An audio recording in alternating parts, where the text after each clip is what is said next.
Assalamualaikum warahmatullahi wabarakatuh. Sahabat-sahabat Muslim di seluruh Indonesia, khususnya yang berada di program Pascasarjana IAIN Salatiga.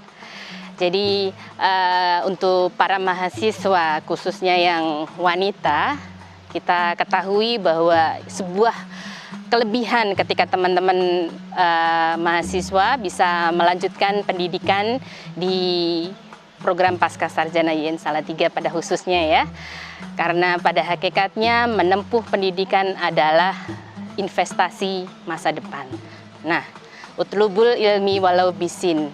Sudah disampaikan di situ sebuah jargon yang mengatakan carilah ilmu sampai ke negeri Cina. Nah, untuk teman-teman mahasiswa perempuan khususnya, menjadi sebuah kewajiban untuk tetap menempuh pendidikan, tapi ada satu hal yang harus diingat. Apa coba? Jadi peran wanita atau perempuan dalam Islam. Ketika teman-teman mahasiswa memiliki kesempatan untuk melanjutkan studi lanjut di magister atau di program Pascasarjana IAIN Salatiga, jangan lupa perannya. Ada beberapa peran dalam Islam. 1, sebagai ibu, 2 sebagai istri, dan 3 sebagai anak. Tapi dalam kesempatan kali ini hanya 1 dulu yang saya bahas, yaitu peran perempuan dalam Islam sebagai ibu. Nah, ketika kita tetap melanjutkan studi lanjut, hati-hati jangan lupa bahwa kita itu masih sebagai ibu dalam keluarga ya. Jadi ibu itu apa? Sebagai madrasah pertama untuk anak-anak kita. Sehingga jangan melupakan kodrat kita ketika kita sibuk dalam belajar untuk menyelesaikan pendidikan kita, untuk menyelesaikan kuliah kita. Tapi ingat bahwa kita tetap di rumah, di dalam keluarga. Kita adalah ibu yang harus mendidik anak-anak kita bahkan sebelum anak itu lahir.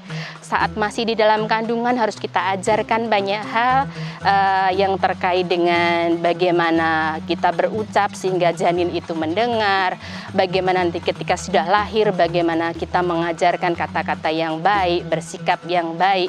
Maka ya teman-teman mahasiswa perempuan khususnya ya, jangan merasa bahwa ketika sudah sibuk sebagai mahasiswa lupa akan kodratnya sebagai seorang ibu.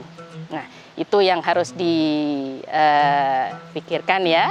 Dan juga ketika kita sampaikan siapa sih ketika ada sebuah pertanyaan, siapa sih yang harus dihormati, siapa yang harus disebut namanya pertama kali, tentu adalah ibu, kemudian ibu, dan ibu barulah bapak. Sehingga di sini perempuan sebagai seorang ibu memiliki tanggung jawab yang penuh untuk mendidik anak-anaknya. Demikian untuk semuanya, semoga hal ini bermanfaat, mengingatkan posisi kita sebagai perempuan yang tetap menempuh pendidikan tinggi tapi tidak lupa dengan kodrat kita sebagai seorang ibu.